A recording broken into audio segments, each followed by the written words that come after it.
ना अब हम लोग ये जाने कि कैसे हम लोग अपना प्रोफेशन को डेवलप करेंगे। इसलिए मैं एक छोटा सा कहानी को मैंने दिमाग में रखा था।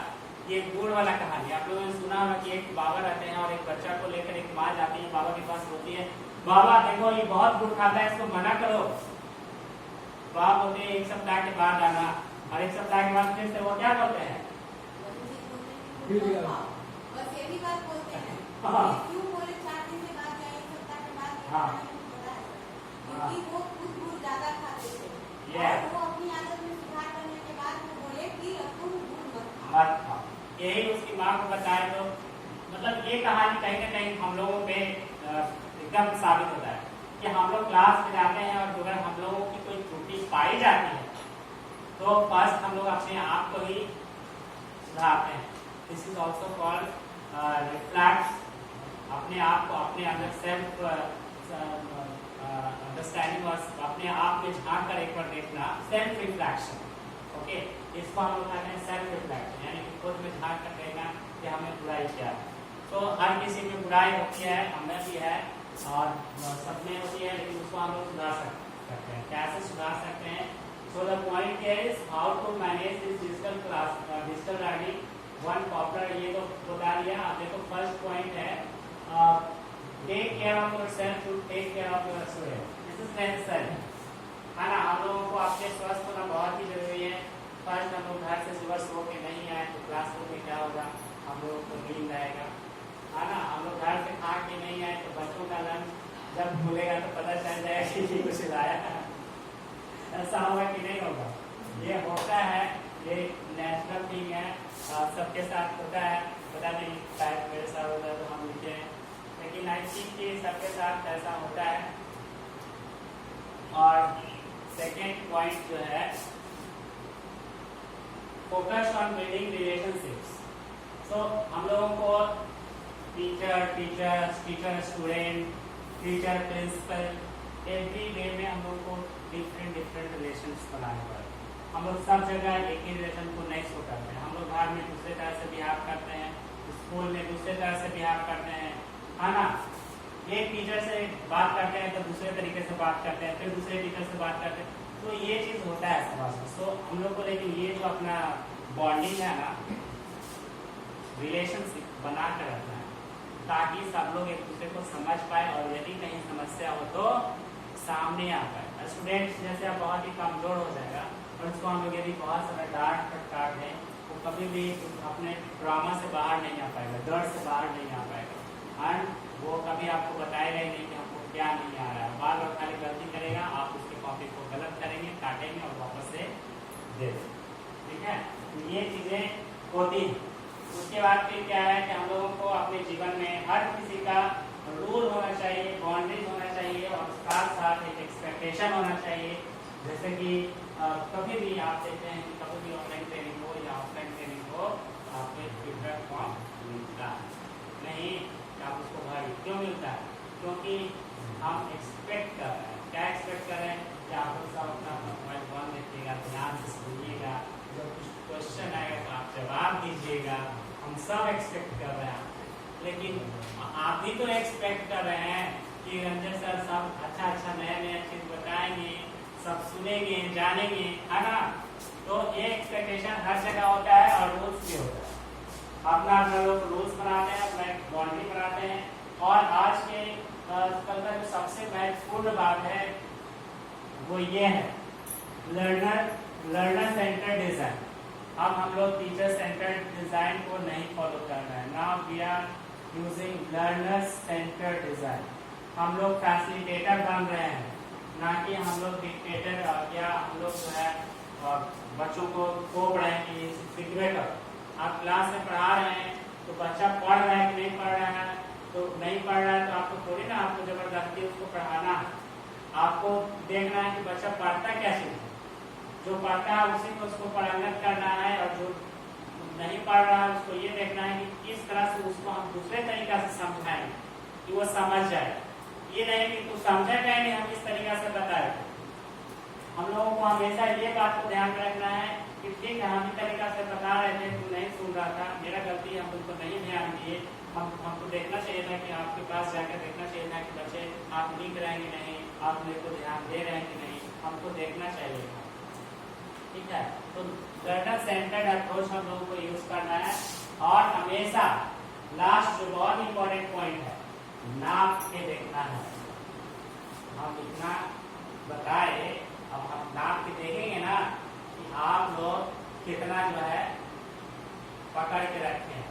तो ये नापने का काम हम लोग एग्जाम में या क्लास में ही कर लेते हैं। आफ्टर द क्लास हम लोग क्या रखते हैं, एक रिवाइज सेशन रखते हैं और उसको परफेक्टली देखते हैं कितना बच्चों को आया। यदि हम लोग 4 जगह से 4 कोना से एक तेज बच्चा, एक कमजोर बच्चा, एक एवरेज बच्चा, सबको मिलाकर एक बार पूछ लेते हैं तो हम लोगों को पता चल जाता है कि हाँ जो पढ़ाए आया कि नहीं आया। नहीं आया तो अगले दिन फिर से उसी को आपको करना होगा, रिपीट करना होगा, या उसके चाइल्ड सेंटर्ड अप्रोच को समझना होगा, सेल्फ रिफ्लेक्शन करना होगा आपको कि आप कैसे बताएं कि आखिर नहीं आया। आप खुद बच्चे के जगह पे होते तो आप क्या करते, ये सब चीज हम लोगों को सोचना होगा। So measuring impact provides data that can be used to define and strengthen your ongoing effort and overall digital learning strategy. Metrics including participation and outcomes should be built in during the design of the learning initiative. So now this picture is not for this end, but actually I have pasted and comes earlier here. तो इस picture में आप लोग देखकर क्या क्या क्या देख रहे हैं, क्या इसमें समझ में आ रहा है? ये पिक्चर में जितने भी आइकन्स हैं, कुछ ऐप्स के बारे में जानते हैं, कुछ ऐप्स के बारे में नहीं समझ। आपको क्या लग रहा है ये सब किस चीज के ऐप्स होंगे? सर कुछ में लर्निंग मेथड्स का डिफरेंट ऐप्स हैं और डिफरेंट यूज भी है इसका, डिफरेंट वे। एक्चुअली ये इसमें जो भी ऐप आप देख रहे हैं ये सब डिजिटल लर्निंग से कनेक्टेड है, एसोसिएटेड है। कुछ ऐसे ऐप हैं इसमें जो बिल्कुल सिर्फ और सिर्फ डिजिटल लर्निंग के लिए हैं और कुछ ऐसे हैं जो कि सोशल मीडिया। आपको मालूम है कि फेसबुक पे एक डिजिटल लर्निंग इंट्रोड्यूस हो चुका है, नहीं ना? अभी आप फेसबुक पे सर्च करोगे कि डिजिटल लर्निंग मतलब पार्ट, तो उसमें दिखाएगा अभी इंट्रोड्यूस किया है फेसबुक। और बच्चों को क्योंकि अब शिकायत आ रहा था, कोई भी समाज में कोई चीज बना रहा है तो अब फेसबुक पे शिकायत आ रहा है, सिर्फ सोशल हो रहा है, बच्चे बिगड़ रहे हैं, सब कनेक्ट हो रहे हैं। अब उसमें लर्निंग पार्ट को भी ऐड किया गया। अब बच्चे ऐड होंगे तो कभी मनोरंजन से मन मर जाएगा, कुछ नया switch over the learning part of the Facebook and Twitter, whatever. Twitter पे धीरे धीरे कुछ ना कुछ लर्निंग पार्ट इंट्रोड्यूस करें। So learning is necessary. Actually Facebook की अगर हम लोग चलाते हैं देन वी लर्न सम। देखिए बुरा सीखना या अच्छा सीखना लर्निंग तो होता ही है, और इस पूरे लाइफ में हम लोग को सीखना ही पड़ता है, बुरा चीज को भी सीखना ही पड़ता है। If you are not knowing the correct thing, incorrect thing और wrong thing, then you can not say that what is correct. आप गलत चीज जान ही नहीं रहे तो अब कहाँ बुझेगा कि क्या सही है? आपको सही और गलत दोनों की पहचान होना आवश्यक है। सो आप इसमें से मैं आपको बताऊं कि आप लोगों ने जो यूज़ किया है वो जीमेल का यूज़ किया है, उसके बाद गूगल मीट का आपने यूज़ किया है, व्हाट्सएप का यूज़ किया है, काहूट का बहुत ही पॉपुलरिटी है। काहूट आप जानते हैं, काहूट के बारे में भी मैं कुछ बताऊंगा इसमें। सो काहूट है, फिर से आपका गूगल क्लासरूम है, यस, जी शूट है, स्लाइडो है, ये सब कुछ ऐसे डिजिटल हैं। जैसे खान एकेडमी, ये खान का भी एक मतलब ऐप है। ये सारे ऐप जो आप देख रहे हैं इसके बारे में कुछ डिटेल भी मैं अभी रखा हूँ, इसके आगे मैं आपको बताऊंगा। ये जितने भी ऐप आप देख रहे हैं ये सब लर्निंग पर्पस। अभी गर्मी की छुट्टी हो रही है, आप लोग इसमें जो है देख सकते हैं, इसमें एक्सप्लोर कर सकते हैं। You can explore more and more, क्योंकि मेरा 1 घंटे का सेशन में नहीं लगता है कि ये सारी चीज को कवर करता है। रियली सिस्टर बोल रही थी ना कि 2 आवर्स और 3 आवर्स का कैसे सेशन हो सकता है। मैं तो चाहूँ तो एक चीज को बताऊं और तो मैं सबको बोलूंगा मैं प्रैक्टिकल करो, आप सब लोग मोबाइल से प्रैक्टिकल करें। या सबके पास यदि लैपटॉप हो अवेलेबल तो सब लोग लैपटॉप से प्रैक्टिस करें। और ये सब चीज़ के बारे में जानना जरूरी है। आज जिस तरह से पैंडेमिक फैला तो सिर्फ यही नहीं बताया कि हम लोगों को स्विच होना चाहिए, बल्कि ये बताया कि फ्यूचर तुम्हारा यही है, दिस इज योर फ्यूचर। हाँ, in the coming days classroom is going to shift from the offline mode to online mode, है ना। और अब हम लोग देखते हैं इसके आगे।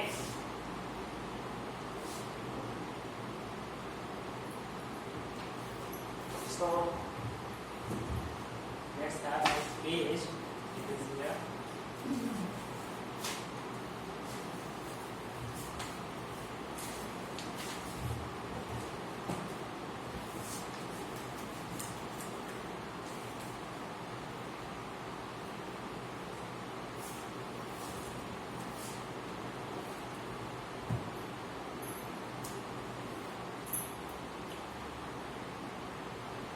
So here is some common digital learning tools. ये कैटेगराइजेशन है टाइप्स ऑफ डिजिटल लर्निंग का। देखिए इसमें एडाप्टिव लर्निंग है, बैचिंग एंड गैमिफिकेशन है, ब्लेंडेड लर्निंग है, क्लासरूम टेक्नोलॉजी है, e text books, learning analytics, learning objects, personalised learning, online learning, open education resource OERS, short form उसका क्या है? OERS। Then technology enhanced teaching and learning and virtual reality, augmented reality, mobile learning. These are the different learning tools that are available. है ना, जितना भी आप app देख रहे थे ना, उसको हम लोग इतने भागों में कैटेगराइज कर सकते हैं। एक्चुअली ये कंप्यूटर का जो पार्ट है ये इवॉल्व हो रहा है, पर डे न्यू थिंग्स आ रहे हैं। सो इनका कैटेगराइजेशन धीरे धीरे चल रहा है। फ्यूचर में इसका कैटेगराइजेशन और भी अलग हो सकता है, लेकिन हम लोग ये देखें कि what is adaptive learning. You can read it also here.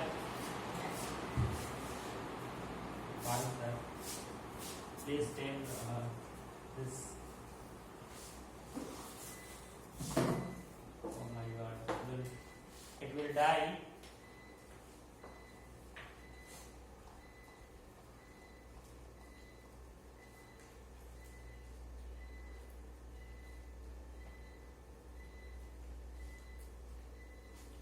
So, कोई बात नहीं, हम लोग के पास ऑफलाइन मोड में भी है। हम लोग हमेशा इसी को मैनेजमेंट कहते हैं कि ऑफलाइन मोड में अपना लेकर चले हैं कि जगह साहब जल्दी जनरेटर चला दीजिए।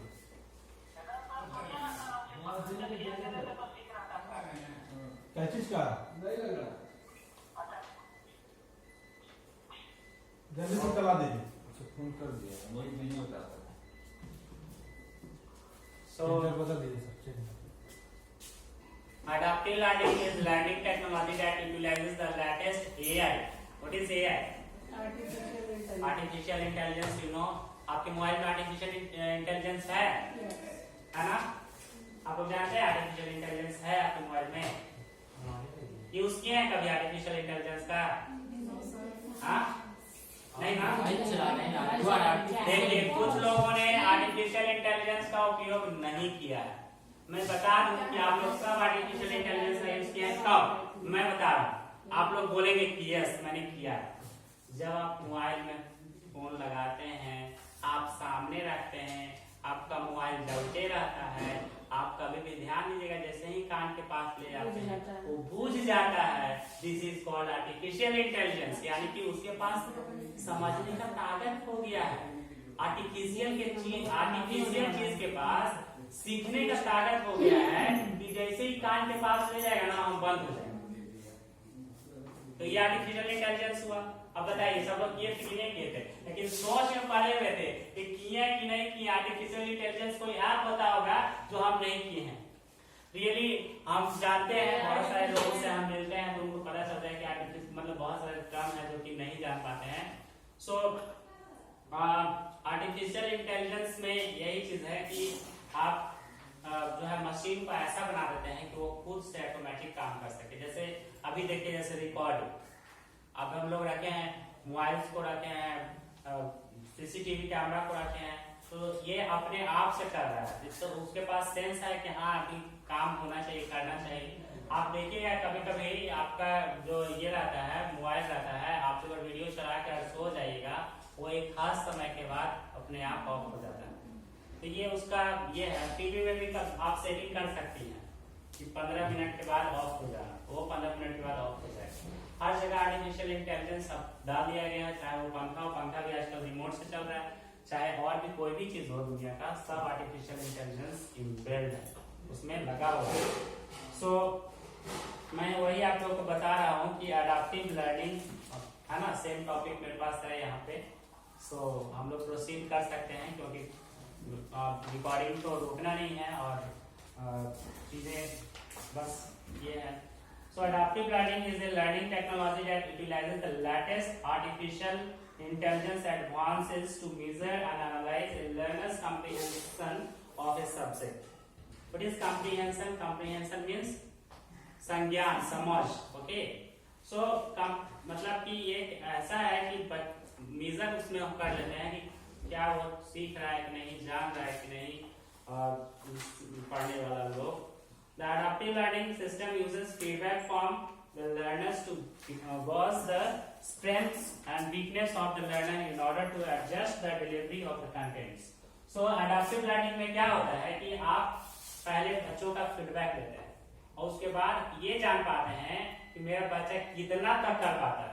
अब सभी स्कूल में ये बातें आती हैं कि मतलब ये ऐसे पढ़ाते हैं, वो ऐसे पढ़ाते हैं, ये स्कूल में इतना पढ़ाया।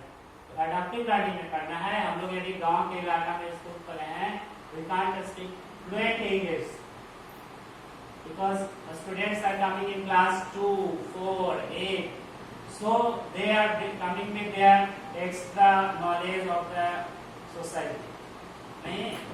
और उस सोसाइटी का नॉलेज लेके आते हैं, तब हम लोग अपना फ्लुएंट इंग्लिश जब बोलने लगेंगे तो क्या होगा कि बच्चे नहीं समझ पाएंगे और बोलेंगे स्कूल में बढ़िया पढ़ाई नहीं होगा। सो अडैप्टिव लर्निंग का मतलब यही कि first you have to understand your student. कितना दिमाग है, खाली खेलना जानता है, ऐसे ऐसे खाली करना जानता है, then you have to start from ऐसे ही ऐसे, उस जैसे कर रहा है वैसे ही से आपको भी स्टार्ट करना पड़ेगा। अब बोलना पड़ेगा आप ऐसे ऐसे करके आप ऐसे कर लो, तब मतलब बच्चे के कहते बच्चे के लेवल पर मैं गया, मैं बच्चा बन गया। और उसके बाद जब बच्चा मैं बन गया तो बच्चा को अपना दोस्त मान लिया, और तब फिर मैं और बच्चा दोनों फिर बड़े हो गए, तब हम लोग का ये लर्निंग जो है आ गया। इसी को एडाप्टिव लर्निंग का। क्या सही लगा? एडाप्टिव लर्निंग समझ में आया? Is it clear? तो ये है adaptive learning.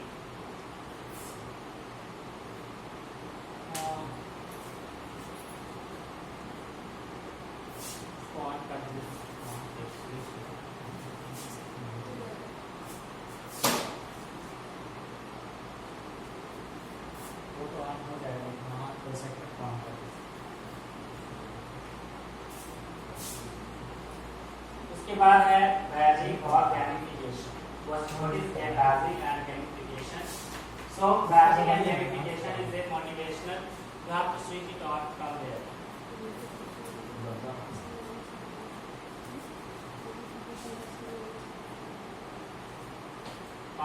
Yes, one.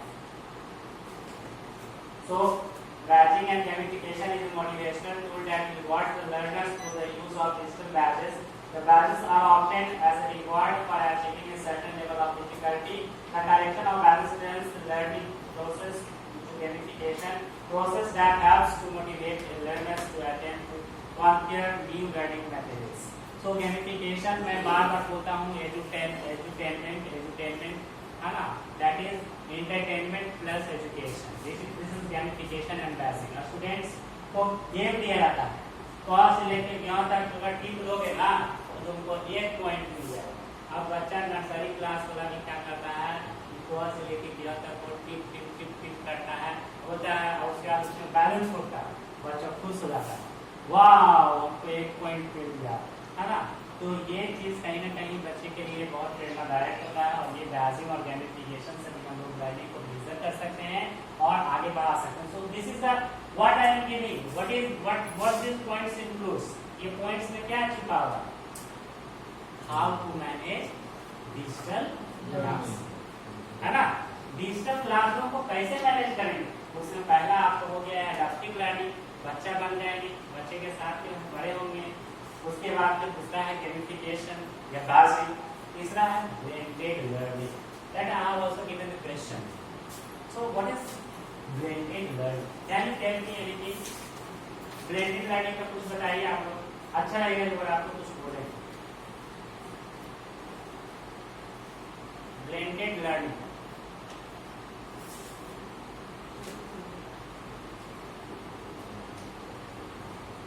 so blended learning is nothing but mixture of learning, सब चीज को खिचड़ी पका दिए तो हो गया क्या चीज, ब्लेंडेड लर्निंग। समझ गए बात को, इसी भाषा में समझे। खिचड़ी बनाते हैं तो क्या बनाते हैं, कहीं से गोभी, कहीं से मटर, कहीं से टमाटर, सबको ये मिक्स कर दिए, सीटी मार दिया तो हो गया खिचड़ी। सेम वे खिचड़ी को, लेकिन ऐसा नहीं है कि खिचड़ी जितना आसानी से बोल रहे हैं उतना ही आसानी से आप लोग बना पाएंगे या उतना ही मतलब स्वाद आ जाएगा जैसे तैसे बनाते हैं। तो इसमें भी आप लोग बहुत ही अच्छे से बनाते हैं ना। तो जिस तरह से खिचड़ी में स्वाद आता है ना, blended learning is similar thing. आपको इसमें थोड़ा सा ये, थोड़ा सा ये, थोड़ा सा सब कुछ मिला करके जो आप लर्निंग बनाते हैं जिससे कि बच्चा कुछ अच्छा सीख पाता है, दैट इज ब्लेंडेड लर्निंग। समझ में आ रही है बात? अब आपको हम बता रहे हैं ब्लेंडेड लर्निंग, उसमें बोर्ड पे भी दिखा देते हैं ताकि आप लोग उसको रीडिंग कर पाए।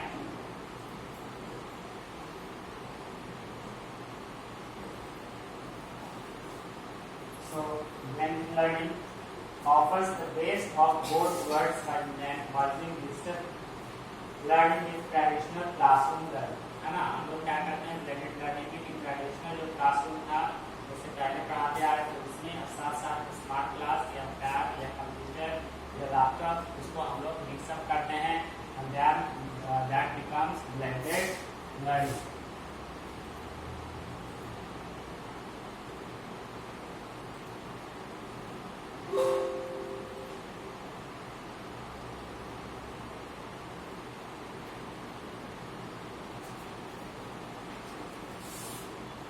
So here it is blended learning and the sources are from internet, so you can rely but not from anywhere।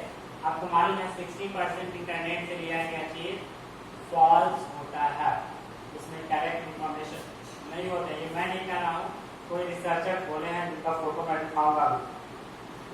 तो ये मैंने जो भी लिया है विकिपीडिया से लिया है, because Wikipedia is a reliable source, और वो भी और भी कहीं से मैंने लिया है तो वहाँ से देख लिया है कि वो ज़्यादा रहती नहीं। So here what happens in blended learning,